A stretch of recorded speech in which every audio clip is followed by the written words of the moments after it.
G'day guys, how's it going? Welcome to Man Cave Tuesday. Hope you all had a ripper week.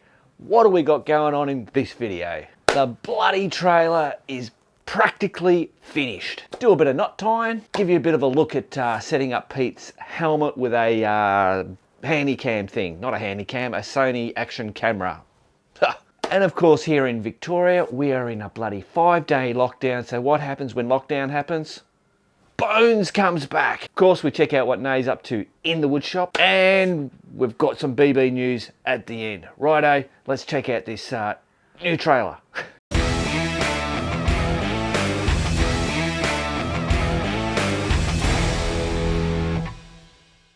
Rightio guys, so we've just headed out not far from home. Oh, giving this bloody trailer a bit of a test and give you guys a bit of a show around. I should take my bloody glasses off. Oh, it's bloody hot guys. Oh. It's supposed to be 35 degrees today. What do we got? 10:50, so it's 11 o'clock. So it hasn't got to the hottest part yet, but I've been running around, so you'll be seeing some footage of the trailer going by and all that kind of stuff. So I've been running around doing that shit. That's why I'm a bit bloody hot. So the trailer is pretty much done now. Now we've had some concerns about the spare wheel carrier and the welds, which we'll touch on in a minute. So what we've come down into McDougall's crack. We're not actually in the crack yet. Get around this corner. So we're just following the track here, and to my left, which is that way, is McDougall's crack. What we're going to do is go into the big part, which is basically the start of it, but it narrows down further. I can't get the Jeep and the bloody trailer through this. It's good for postie bikes and motorbikes. But yeah, so just running it through its paces, and here we go. We're just coming up to McDougall crack now. We do a bit of a spin around. There we go. All right, I'll see you in there.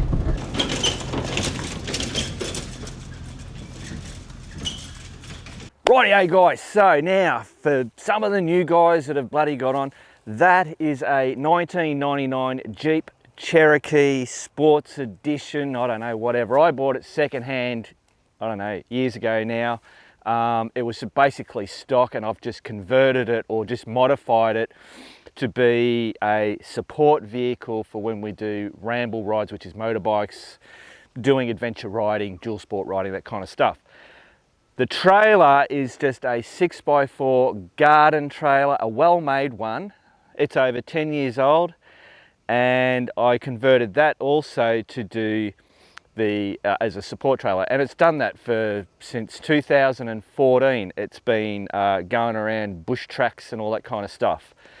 So this year, which is 2021, we've done a bit of a revamp. It's got a new coat of paint on. Well, it's actually got lots of coats of paints on it. The new toolbox, the wheel carrier. I've tried to get the roof rack on the Jeep much lighter, especially for when I'm not carrying the trailer. Why carry a trailer's wheel? It's useless. Righto, we're here about the bloody trailer. Let's check it out. Now you might notice that I've got a bit of man boob sweat here. Just disregard it. Although I've now pointed it out, you can't bloody miss it. It's damn hot out here. Right, so 6x4 trailer. I have now added this aluminium toolbox. It's been painted. I've done some stuff inside. Because I've put this on and it was longer than my other one, I had to use a extender. So what I've got here is a 14-inch whatever that is extender, which now gives me the room between here to be able to full turn, no problems whatsoever. So that's all that's there. I've added the spare wheel carrier. We're going to talk about the welds on there. I know a few people had some concerns about that. We'll get into that. I've got a, we'll get into that later. You'll see in here, this has just got one of these rubber mats. This is not for protection of the floor. It's for protection of when we have the esky and all the bits and pieces that go in here. So that just sits in there like that. I actually really like the black, so down the track I might paint that floor black. These jerry can holders are just got like pipe bloody brackets there. I did aluminium L brackets here, made them up, bolted bloody into there. They've been on there since day dot, like since 2014. This trailer, I've had it over 10 years. It's moved on, I don't know how many bloody houses and tip runs, you know, loads of soil and all that kind of stuff. But you can't beat a good bolting on something like this. They just hold up, they've just held up the whole time. You'll note that I've, you know, doing the right thing. I've put the new reflectors on, so the orange facing that way, the red that way, white that way. That's all done. Re-put my little step up things. Actually, these I've put on the Jeep. I'll have a look at those. So I've added these on here. You might remember that I did a review on the doorstep thing, which is, no, I actually took the bloody thing out because it kept rattling in there. You put it in your door jamb thing and you can step up. But you've got to get it out, you've got to put it in, you've got to remember to take it off. How I've always normally done is I just step up here to get up there. It's the easiest way to do it, and I've done it for ages without these, but I thought, well, let's whack those on. So basically just jump up like that. And hey presto, I'm up, but you most probably can't see me up here.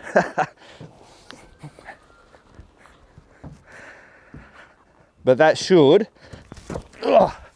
protect the paint. Right, so how is this thing sitting on here? There is no frame underneath there. People have talked about these being on there.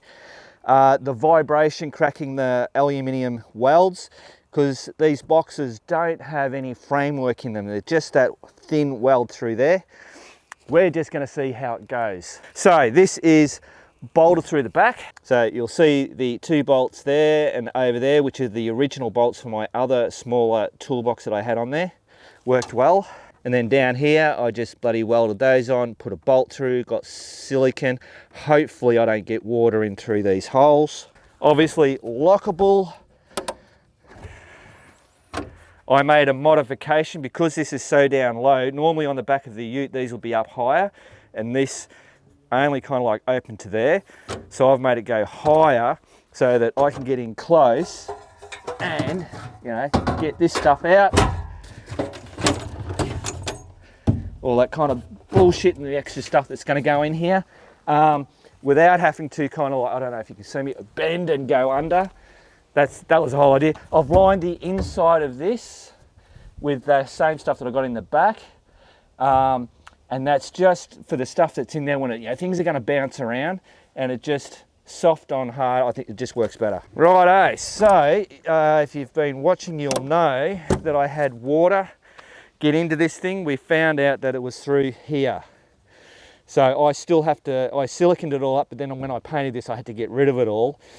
So I've just got to run silicone back around these, and that should make that watertight again. So this whole box is basically sandwiched at the top there, at the bottom there, all along that drawbar, and then between where I've put this on here. So this whole thing is not hitting any metal. It's actually sandwiched with this stuff here. So I'm hoping, I don't know, but I'm hoping that that will help with the micro vibrations or whatever that goes on that, you know, will bloody crack these welds, but time's only going to tell. Right, so just guys, remember this is not a 4-wheel drive trailer. I'm not doing four-wheel driving, if you know what I mean, you know, bang and all that kind of bullshit. I would call this more of an overland. Yeah, we do go through ruts and potholes and, you know, a few bits, especially like on Cara when they drove the Jeep. She didn't have the trailer on. Yeah, she was kind of a bit at her wit's end. But, you know, you just take it easy. Obviously, I know what I've got on the back of this thing, so you've got to drive to what you've got, I suppose. Yeah, there you go. Just putting it out there. If you're thinking of getting a 6x4 garden trailer and, you know, getting it cheap, and then you're going to go hardcore 4-wheel driving, that ain't going to work for you. Obviously the wheels got painted. I've got new mud flaps being put on. Now actually someone mentioned, and I think it was on the other side, that one of these in here had cracked, and I actually went and checked it. So thanks for someone pointing that out, and when I was doing the edit I actually seen that, but all it is because I grinded the paint away, it was just the paint it actually cracked, not the weld of those hangers. So just, yeah, putting that out there. Underneath here, you might have seen just a minute ago, we have these tie down points. That's obviously for tying down motorbikes. So there's 3 along here and 3 along there. This trailer can carry 2 bikes. So we've had the 2 posties fit on there perfectly. Me and Alistair have had the DR650 and his Honda XR650 both in there. I think we had them reversed. We had them reversed one time and then we had them both the same way the other time. It's a squeeze. I can't have like the DR doesn't fit. I have to have this bar down, but obviously the wheel sits on the main part of the trailer and that thing is just up a little bit and we just tie it up.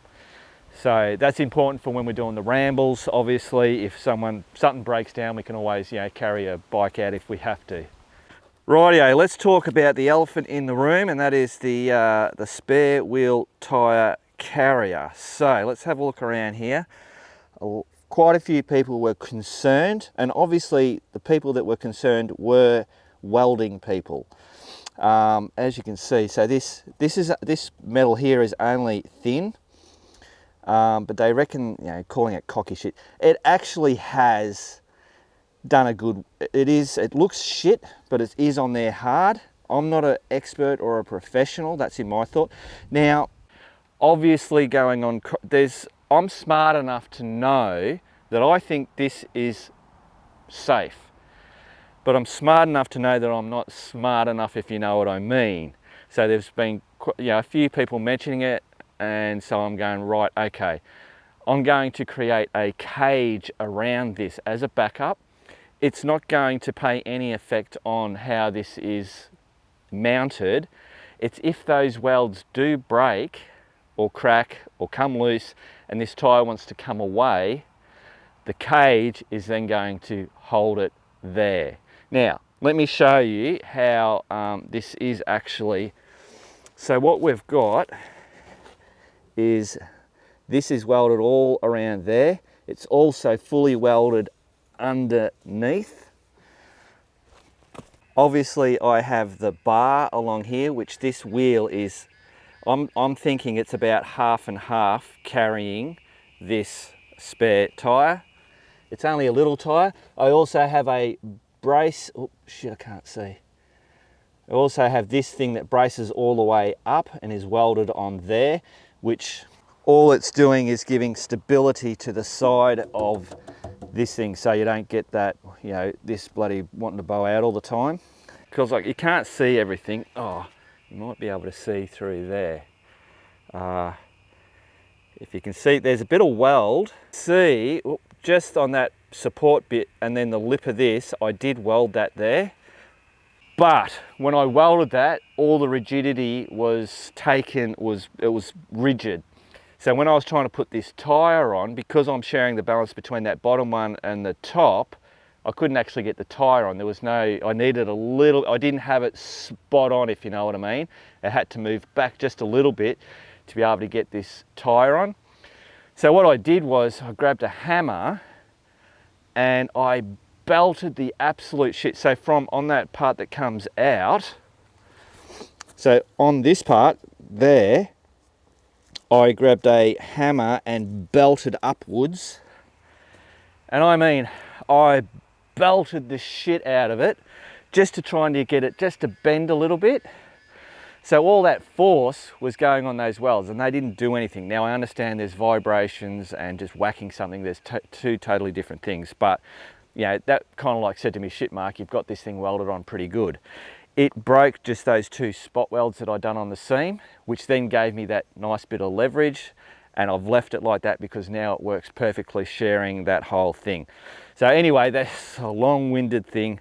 That's why I think it's okay, but I'm smart enough to know that I need to have a backup plan, and I like it to be a backup plan so that I can actually see how these welds fare up. Because I've had this, you know, I share everything on the internet. Mark, poor old Mark gets bagged. I don't get bagged out that much. But through the years, you know, buddy, I've learned how to weld in front of you guys. And yeah, I've done heaps of bloody cocky shit, whatever. One thing is the postie bike, the seat was, and that was shit bloody looking weld, but it was on, it was stuck. And to this day, it still has not broke.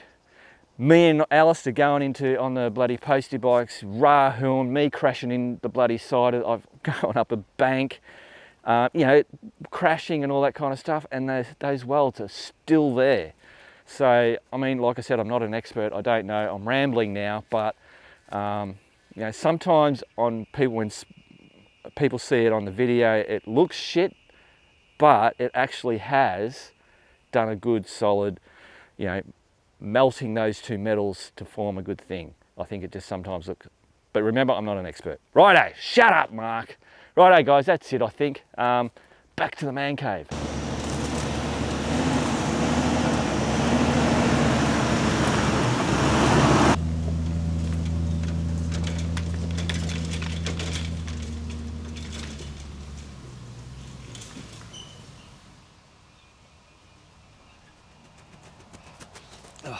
Oh, she's getting bloody hot, guys. Remember, it's important to keep hydrated. Whew. Oh, righto. Now, back to the man cave. Rightio, guys, time to do a bit of knot tying in. Remember, last week I learnt how to do the clove hitch. I've got it firmly planted in my brain. Each day I've been doing it, and it's just, yeah, I've got it down pat. So I'm ready to learn another knot. Now remember, there are hundreds and hundreds of different knots. You don't need, I reckon you only need to know one knot to survive, and that's your granny knot. Have enough rope, do enough knots, you'll hold shit down. But I've had the granny knot and the trucky thing, and that's just worked brilliantly for me. But now that I've got that clove hitch with the trucky knot, bloody brilliant, just for the ease of undoing, because the trucky knot just pulls out, boom, it's all done. The granny knot, you always got a bit of a mucking around. The clove hitch, wiggle wiggle, boom, she comes out, brilliant. But Matt showed me that trick knot. That's the one that we're going to be doing this week. The next week we're going to end up with the trucky knot, and then we'll put it into practice, and then might even have a look at, because this slip knot, which is the trick knot, very common knot, I just didn't know about it. I can see, I've been just mucking around with things, using it in different ways, and I'm going, wow, this could be used out camping and other bits and pieces, even with, to replace the clove hitch, you could do. Let's go over the clove hitch, then we'll do the trick knot. Rightio, so this is the chair that I do it on each bloody morning. So grab the bit of rope you want to do, go over, cross over, around, and then just tuck it under that last one that you did. It ends up looking all nice and pretty, and that's how most the videos show you. But once this gets pulled, it then ends up like that, is what you end up with. So that is tight, but remember, ziggity wiggity, hey presto, it just comes undone. If you want to make it a little bit more secure, if your load you don't think your load's going to be nice and taut the whole time, do exactly the same thing. Pull it tight, then just do that half hitch like that. Pull that tight. Hopefully I'm not in the way of the camera. And then that's tight, obviously, but then it's a lot harder to loosen that off again. But you can still undo that rope. Right, let's do the trick knot, which is the slip knot. Don't bloody start confusing shit, Mark. Righto, slip knot. So all you got to do is create a loop like that. Then grab the, you can actually do it with either end, but anyway, just grab the other part of the rope, go around the back, through, and then I'm just grabbing hold of that, and where I've pinched that there, I was holding the loop, I just kind of like grab that, let go of that loop, whoop, and then pull and make that knot there. So there you go, you've got a knot. Now it is a slip knot, so that if you pull, it's going to slip, and then once it gets to a tight bit, that's it, it won't slip anymore. So we'll get that off my bloody finger. But the really cool part is this part. Matt goes, check that out. So that is, I reckon that's cool. That's a party trick if you ask me. So yeah, just bloody whack a loop, whack it through the back, like creating that little bite. You hang on to that bit, let go of the loop, pull that tight. Hey presto, there it is. And then, bing, bloody ripper. So I'm just going to use it on the pole. Hang on. Rightio guys, so we have a pole, call it a tree, whatever you want. We're out camping and we want a rope tied on here. And you'd most probably, if you're like me, you'd do some type of granny knot and hey presto. But then when you go to undo it, you can't, it's a pain in the ass. So that's where I went, holy moly. The slip knot would work really good. So basically create a little slip knot like that. So we've got that, wrap that around here, just feed the main rope through that. Pull that like, oh sorry, can you see that? And hey presto, that ain't going anywhere. And then you can do whatever you want with this end, and if you want something taut, you could use the trucky hitch to do that. But now when you're packing up camp, buddy, pull your thing out and hey, hey, presto, that knot is gone. Because I've done stuff like that before, but what I do is I wreck ropes or make them shorter slowly because I have to cut the end off, is I would normally create a loop like that and then just basically feed that through there.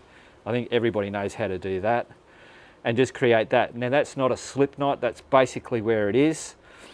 But if you then want to use this rope again without that on it, you have to bloody snip it, because if you've had it under any pressure, that knot becomes way too hard. And even with me just not doing much on it, to get this knot out is a bit of a chore. Doable, but there you go. Great one for the old bloody toolbox in the brain. Well, there you go guys, so that's the slip knot. So we've learnt the clove hitch, now we've learnt the slip knot. Next week we'll do the trucky hitch. So remember, you can do it on either end, and when you create that loop, depending on which way you do that loop, so if I had done it from this end, I would naturally loop it like that. Depending on which way the loop goes on, depends on which way you put it in. So doing it the opposite that I did it before, I create a loop. No, that's different. Why? Oh.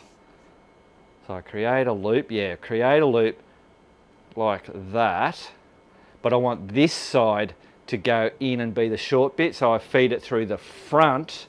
If I did this side, I'd loop it through the back. You'll know what I'm talking about when you see the way it crosses over. So put that one through there, make sure you hold the little bits and pieces, let go of that loop, and then hey presto, you got that, and then boom, trickaroo. Righto guys, Pete has come over. He has bought himself a new camera. The camera is the Sony Buddy AX3000, same as my one. And we're just working out, and Pete was saying we should bloody video because people will be interested. So what I've got Pete to do is, obviously he's sitting on Max. Yep. He's pretending that he's holding his head and how he's riding so that we can look that way. I've got my little remote. So Pete's, we've now put it on there. I've now put some sticky tape because he wants to see part of his helmet, and then we're using that. Hopefully, I don't know if that's in bloody thing. And he's that's how we're working out where to stick it on his particular helmet. And he wants to keep the protective cover on there. So anyway, that's what we've done. Yep. You can let go now, Pete. How I do mine, and I was saying to Pete, look, I do mine real hacky. So I've got a bit of metal there. You can see that metal. It's got the bend, so I can adjust, because obviously your helmets cave in like that, so you've got to have it so that your horizon is right. So I just use now a piece of metal which I can bend and then adjust that bend till I get it right. I've got dual lock, which is absolutely brilliant stuff. On my camera, this is exactly the same as his. I've painted mine black. I've got the dual lock on there. Now the problem with this new model, on my older camera, this side here was just nothing. But the problem now, oh, don't turn it on, is on this side here, is where the battery slots in. So this thing here, I'm now bloody talking shit, get that back on.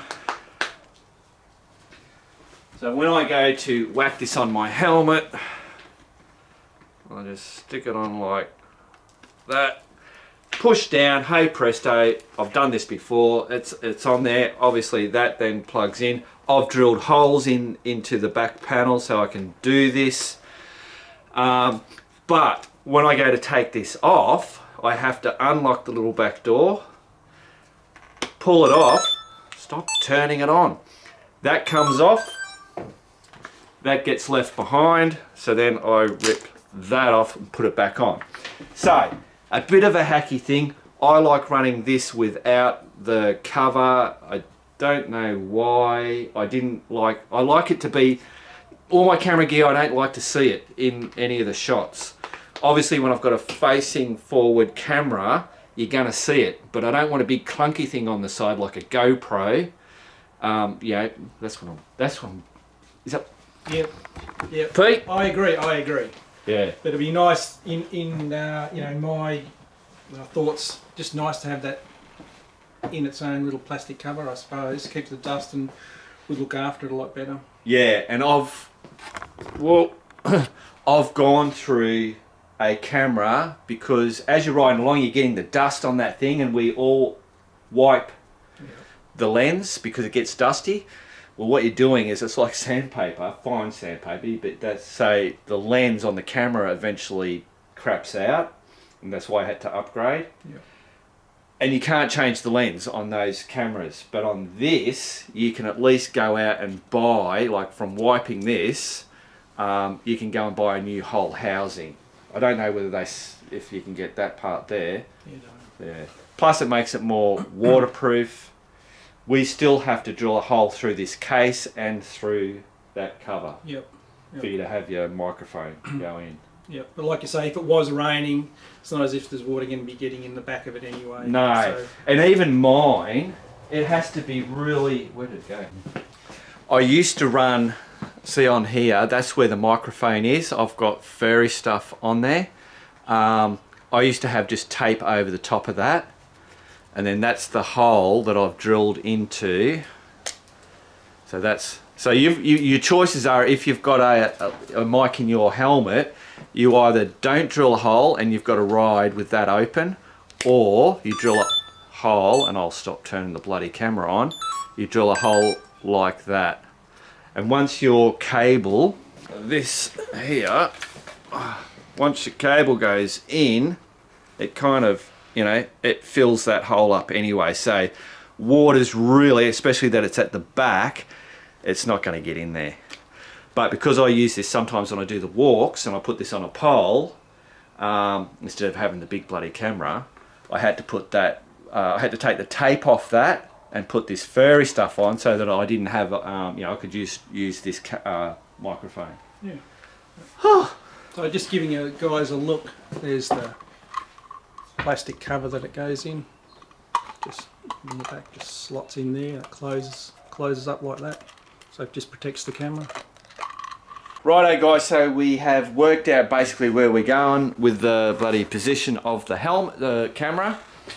So all I'm going to do is I've got a bit of metal here which is what I made mine out of. It's these casters going on. I'm just going to cut a square out of this, and then we're going to just start working out exactly, and we just whittle down. On Pete's helmet, because he's using that cover that's got that wide outer lens thing, so mine was just a V shape.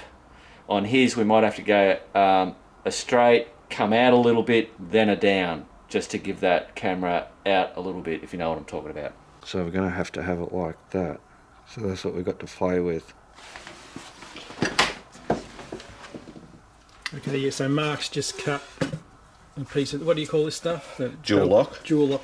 Velcro, is it? Yeah, so I'm working out, okay, so that's going to give us, because there's like some formations and stuff like that. Yep. So that's what we've got to work with. Yep. So on this metal piece, now I go, okay,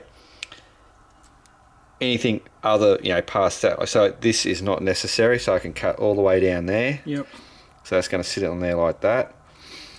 Then we've got to do a bend, another bend, and then this part down here. So if I just grab a little bit more of this.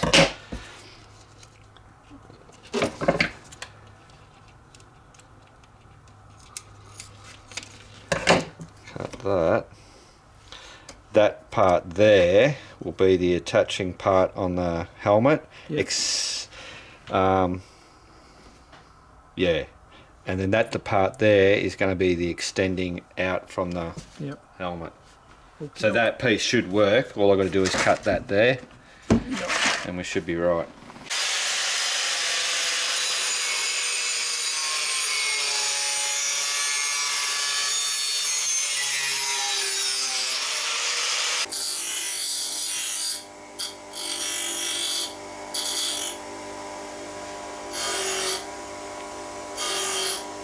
That's where we need to bend, there, that there, cool.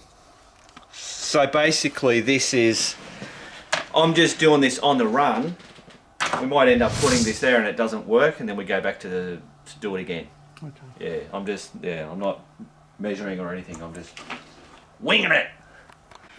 Right, so the first bend I've got an actual fact on it, because you're videoing it, I wonder. So I've got it so that it's straight. If I use that, will that do it? No, I'll just do what I normally do. I just bang it.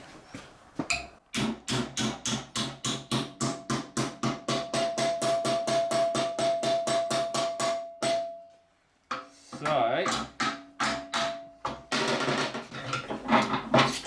that's going to go on the helmet like that. So that piece there we want flat, because all it's doing is bringing us out. And now this piece, this bend here, we've got to work out where we need to bend it to make your horizon when the camera's on the helmet. Instead of it being that way or that way, we've got to have it pointing that way. That's just fiddling around. Right, so our little piece that we've got there, put it on. That's how it's going to sit on the helmet. So now I've got to work out how to get this piece to be dead straight. So in actual fact, looking at that, Pete, I didn't actually have to, bend that directly straight out like that, but it doesn't really matter either way. That's the beauty of this, is we can bend it backwards and forwards till we get it right. Yep. Then we go over, and I can already tell you that I need to go way more.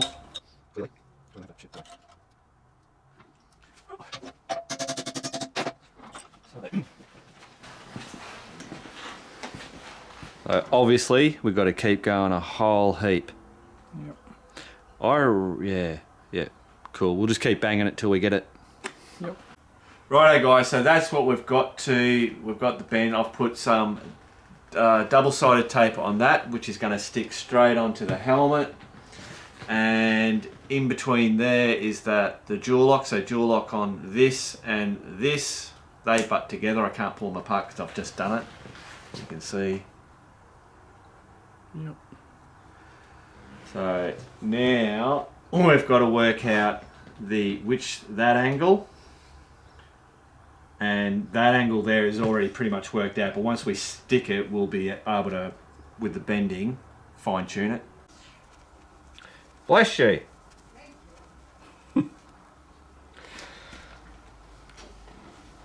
Righto guys, so we had Pete go out on the T700 just out the front, but it's really sunny, so it was really hard to see that screen. So what I've done is I got him to pretend where he's riding, and I looked at where his eyes were, and I've leveled that up with the way his face and eyes are, and that should do it. So now he's got to get this bloody tape off.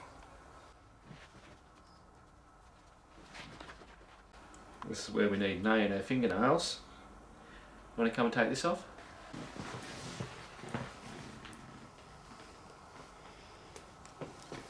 Brilliant. There you go. Take that off. Now, sorry Pete, I know I'm getting in the, whoop, Jesus. So I want to get that level with that there. And hopefully, oops. Does that click in there, does it? Oh yeah. I'll leave that for a minute. There's that bit of stuff. Hopefully that should be the deal. Now that was another consideration I didn't think about this time. And that is having this lower.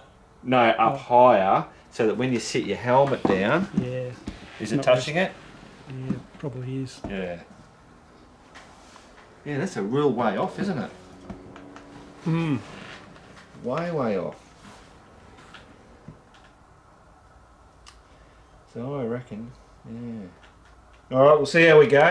Rightio guys, I just got the Sony action camera firmly planted on the helmet. I've got it turned on recording, so let's just take it for a whirl.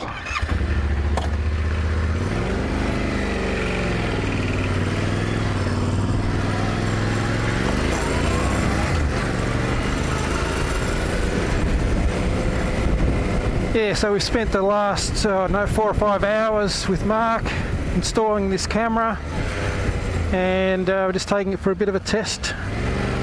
It's maiden voyage, see how it goes, see how the sound is, see how the vision is. It's exactly the same camera that Mark runs on his helmet.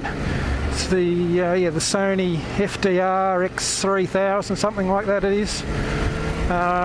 Also got a hooked in as the external mic, so we're just checking that out as well, see how the sound is, what the wind noise is going to be like. So hopefully that's all good. So just whipping around the block here on its first test run, so hopefully it's all working fine. And if it does, we'll be able to maybe link up with Mark again on rides and just have both cameras going, which should be good. So here we are, back into Bike a Bit Street, to Bike a Bit's HQ, and we'll go and run this footage and see how it goes on its first test. Alright guys, hope it works. Rightio guys, so we've just come back. We didn't get to show you that it became quite involved with the bit of mucking around. I ended up, if I look in the bin, there will be that was the Mark 1 prototype. And then we ended up with the Mark 2 prototype, which basically brought that camera in a bit closer. Yep. It's still got really good clearance. Yeah. Yep. So if you want to just hold that up, Pete. That's it. Yeah. Done deal. Hopefully the footage that you guys saw worked out really well. Yep. And Done deal. So the microphone. we had to race out the camera. We got the Rode Lavalier Go. So the audio that Pete was coming out with is that, but it was a $99 product. That's what I use with these Rode Wireless Go's when I want to put that extra bit on. Yeah, they're an expensive. Like you can pick up ones. I think the one in Max is most probably a $15, $30 one. Yeah. But, you know, you can't beat bloody Road. Road's pretty good, but whatever, doesn't matter. Rightio guys, let's see what Nay's up to in the wood shop. Except she's not in the wood shop. If you're looking through that, can you see that? Can you see that flashing? She's in there welding in the lounge room. You see if I can zoom in on that. That's in our lounge room. Going, I don't know what the neighbours bloody think from the front. Right, if your missus is bloody watching this, she'll know what's going on. Apparently this is Nay's new bloody wackadoodle thing for removing hairs from your legs and underarms and all that kind of stuff. One of those laser. But yeah, it's like welding in the lounge room. Right, now I'm going to show you what this is awesome. Let me see if I can set this camera somewhere. Rightio, check this out, man. I reckon Nay has gone to the next level. Are you ready? Check that out. Is that not a cool looking sign? So this is for Graham, but it was like back in July last year. He wasn't in a rush, he didn't care how long. So whether Graham, if you're watching this, Nay's done it. She'll obviously contact you, but obviously, yeah, after so much time, if you don't want it, you don't have to have it. I'll definitely put it up. But yeah, that is just, I really like that. I mean, just the amount of detail, yeah, I reckon that just came up great. So there you go, that's what Nay's been up to in the wood shop. Obviously among lots of other bloody things. Righto. G'day guys, welcome to another Biker Bits Bones video. Well, can you believe it? We're back in lockdown. Anyway, while the bikes are parked in the man cave gathering dust, we can all sit back and watch our favourite YouTube channel. Hey? Anyway, I'm going to do a review on a couple of tyre pressure gauges, so let's get into it. So here's the two specimens here. I bought these online from the MX store. They arrived within a couple of days, so always quick postage from those guys. Now, this Ballard's one and the Motopressor one, to look at them, apart from their colour, they look exactly the same. So I was just interested to see the difference in these two gauges. So the Ballard's one costs $15.95, we'll call it $16. The other one's, the Motopressor one was $19.95, so $20, so $4 difference. And to me, other than the colour, they look exactly the same. The packaging says here 5 to 150 psi for the Ballard's one and 5 to 99 psi for the Motopressor one. So let's crack these bad boys open and see what they can do. Actually, just before I do crack them open, on the back of the Ballard's gauge you can see here the recommended tyre pressures that they seem to think will work okay on various bikes. So you can just pause that yourselves and check those out. Well, I've just turned them on. As you can see, it's just like Star Wars lightsabers. One's got a blue light, the other one's got a green light. The packaging says that the Motopressor one will stay on for 30 seconds, Ballard's will stay on for 90 seconds. But anyway, have a look at that. He's already gone. That one's still going. There he goes. So who knows? Now, the other thing after having a closer look at these two gauges is the difference in the quality. Now, although the shape of them is, in my eye, exactly the same, yeah, the quality of the materials is slightly better with the Motopressor. The black around the gauge there is like a softer rubber, so you get a good grip on that. The Ballard's one is just black plastic, just hard black plastic. So straight away you can see the difference in the quality, and just with the feel of the Motopressor one, it seems to be a slightly stronger plastic as well. So these are, I suppose, the little things that you're paying for. And also I'll just give me a minute, I'll turn these gauges around, you can have a look at the back of them. Yeah, so there's the back, you can see one, the Motopressor's got 4 screws holding it together, the other one's got 3 screws. Big money saving there right away. And even the red switch on the bottom of these things, it just seems just slightly better quality on the Motopressor one. Other than that, the gauges themselves look pretty close. Now, both gauges do exactly the same functions. They will read PSI, KPA, bar, and kilograms per centimetre squared. So I'll get Pete to pick them up and push the red buttons and cycle through each one of those. So there they go there. Just cycling through. Oh, just the different ones. But they both look pretty cool. Ooh, and just for some scary stuff, there's the Moto Press and blue light. Ooh, ooh, ooh, this is Ballard's. That looks pretty cool.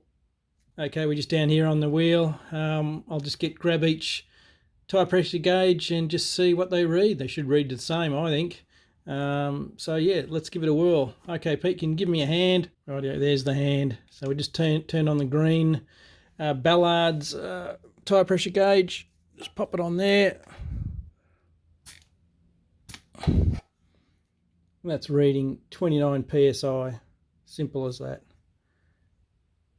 Just give me another look at the gauge. The Moto Presser 1. Turn that on. It's on PSI, blue light. Again, pop it on there.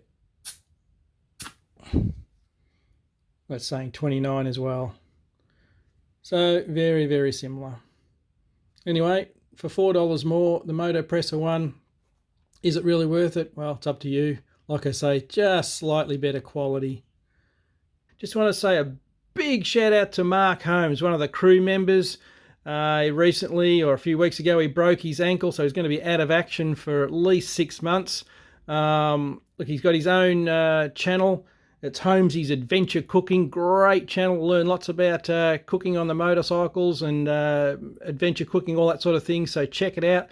He's got 98 subscribers at the moment. He only needs 2 more to hit the big 100. So come on, guys, to get together, subscribe to his channel. That's Holmes' Adventure Cooking, and I'm sure it'll make him heaps better. So yeah, look, all the best, buddy. Speedy recovery. Take care, and all the best. Cheers. Now, before we go to the man cave, check this out. Now, T700 Bob, who's got a DRZ 400 as well, sent me this in the mail the other day. Have a look at that. How cool is that? Man, I love it. You're a bloody legend, Bob. Thanks heaps, mate. I really, really appreciate it. Anyway, this time, back to the man cave. Rightio, guys, so we are on this bloody Cooper Pedy trip. I don't know how we've travelled over 1,000 kilometres so far, and I haven't had the bloody camera out. We're about 200 k's away from hitting the dirt. I'll just give you a bit of a bloody look around here. So we're just up from Hawker, which is where the Flinders Ranges are, and that's what you're looking at there. This is the western side of the Flinders Ranges.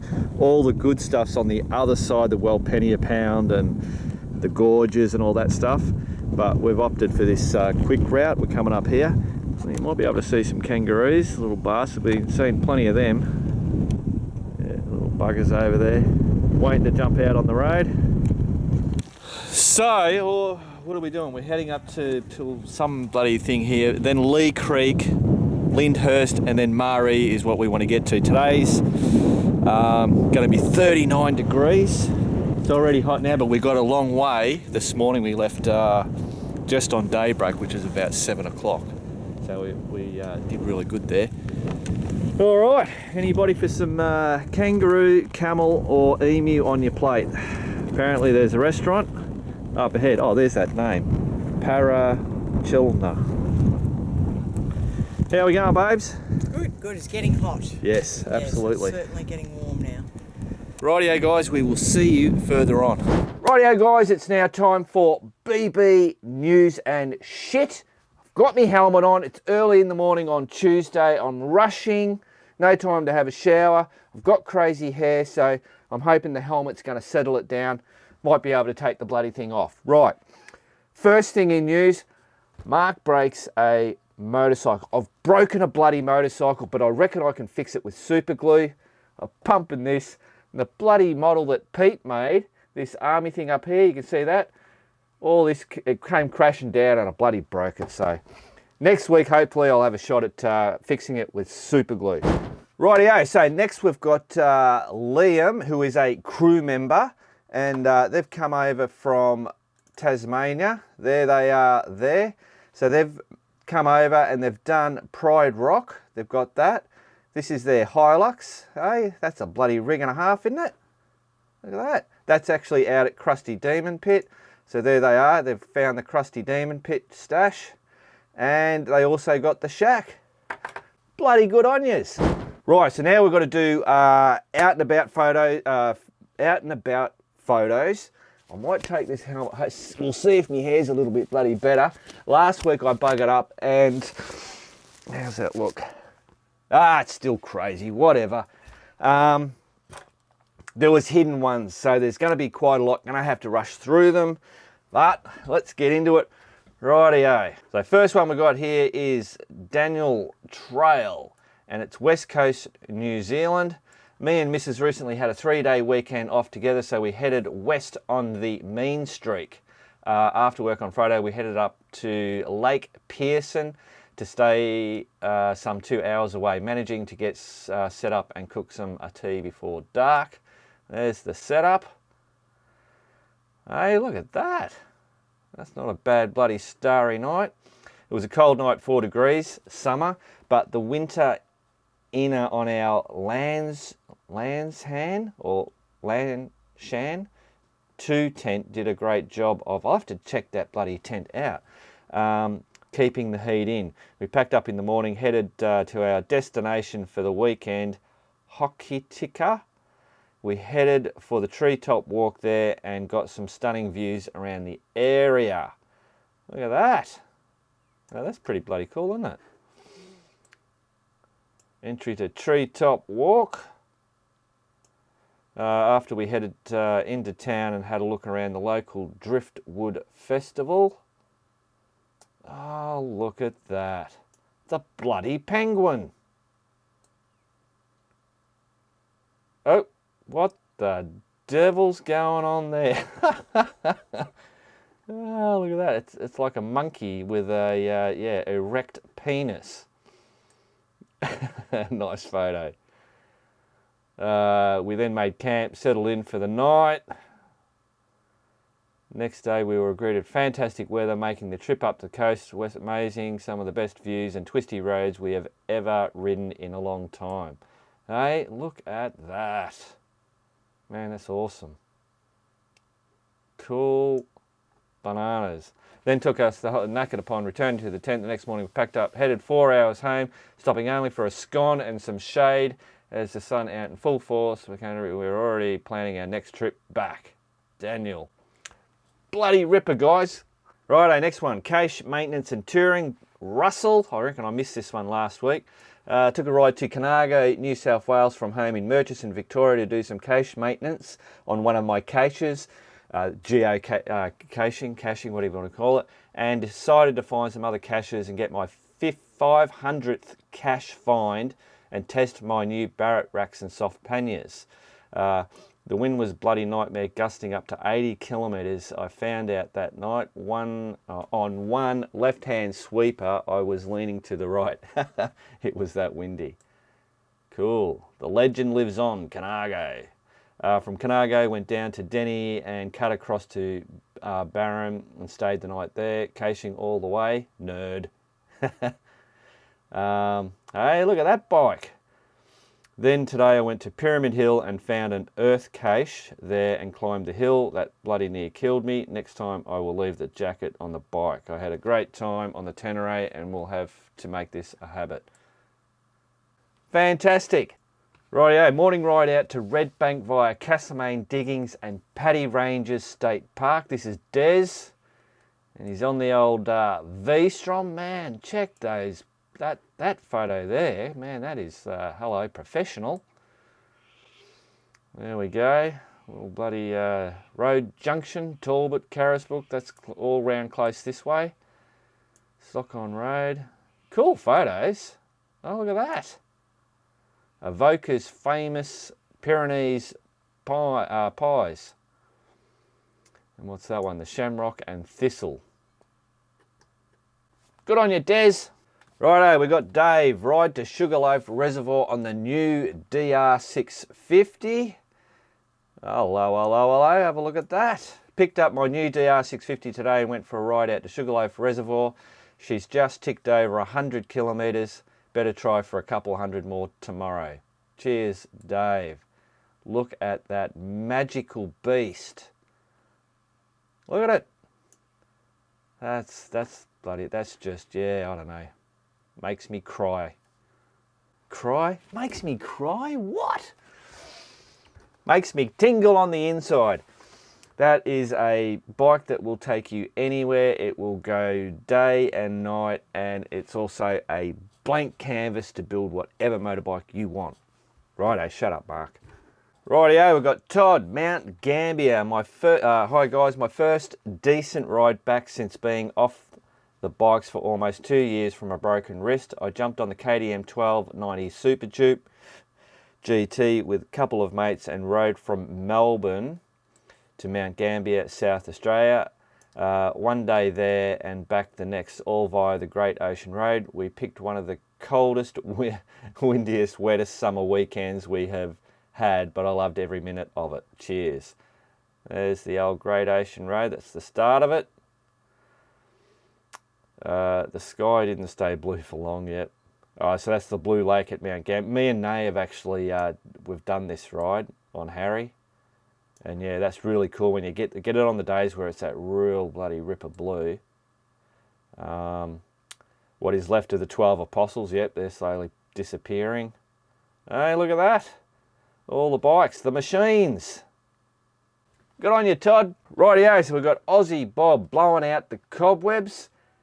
There he is. Now, Bob, on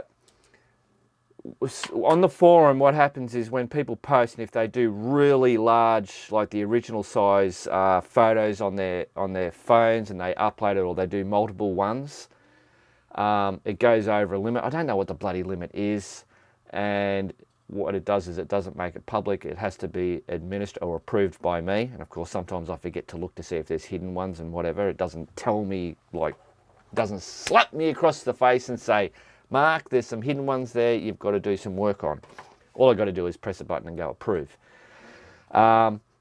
So Bob, what I think will help you out so that you don't have to bloody text me to say, or, you know, Mark, can you bloody fix the thing, is do the post, when you create the post, just do one photo, and then in that post do another one and another one and another one. Or shrink the size of your images down, because I actually saved one to my computer, opened it up, and I went, holy shit, yeah, they're really big. Like professional printing size. Right, Bob, day out on the mighty Tenere 700 in my favourite place close to home. There it is. Wombat State Forest. Yeah, I haven't actually gotten out there, and my daughter lives basically right there. So I gotta get out in there. Next day from Mount Macedon through to Riddles Creek, just a short ride. It's a tough life, because 1 minute he's on a Tenere 700, the next minute he's on a brand new DRZ 400. Hey, retirement's bloody good.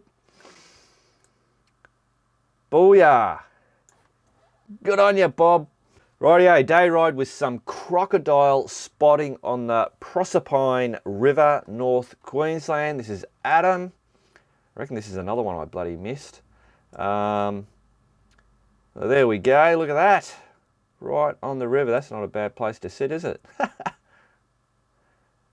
Did a day ride in my local area looking for some fishing spots on the bike. Pulled up for Smoko on the Proserpine River. Did a bit of croc watching in the shade. I saw a little one about 1 metre long. Pretty hot day up here, 37 degrees. No swimming here. Yeah, absolutely not. Although 37 degrees, that's the first thing you want to do is jump in the water. Last thing you really want to do. I hope next time to be fishing. So there it is there. Old bike shot. Brilliant stuff, Adam. Rightio, well there you go, guys. I think that's it for I've gotten through all the out and about to the crew guys that bloody whack those things up, thank you very much. It's great. I get inspired by it. I'm sure, you know, you guys out there bloody watching get a bit of inspiration out of it. It's good to see. Now, don't forget for the crew members that the monthly newsletter update thing went out last night. I see a lot of you guys have got on and started putting in the to win that, which will be next Man Cave Tuesday. I did forget to mention in that newsletter about the rides, but it's bloody hell. I finally get the trailer done. I've still got to do that little cage thing, but the trailer's all done, the Jeep's all done, I'm raring to go, and what happens? Here comes lockdowns. So I don't know what I'm going to... Obviously, we'll do a lot more, most probably, tag-along rides, because they can be more spontaneous, whereas doing the ramble rides, I've got to give people, like, you know, at least a month's bloody ahead of time. People pay, and then if we go into lockdown, then I've got all their money, and it's just a shit show. I don't want to be bloody caught in. I still have the Castlemaine bloody ride sitting there. I'm now kicking myself, but obviously, kicking myself that I started doing that trailer. I should have got that Castlemaine one out earlier, but I don't normally like to do any of those until about March, because the weather, January, February, it's always really hot, and we've done a ramble in 40-degree heat. It was a good ramble, but it was just, it's too hot for people. So yeah, but anyway, shit happens, and you got to deal with it. What else is there? I think that's bloody it, guys. I'm not going to ramble on. I better go and have a shower and get myself sorted up. But I do have to do all this editing. Righto, back to the Man Cave. Well, there you go, guys. That is Man Cave Tuesday done and dusted. Hope you all enjoyed it. I will see you next Tuesday, unless there's another video out before that. Remember, keep on riding, and if you ain't riding, keep on keeping on.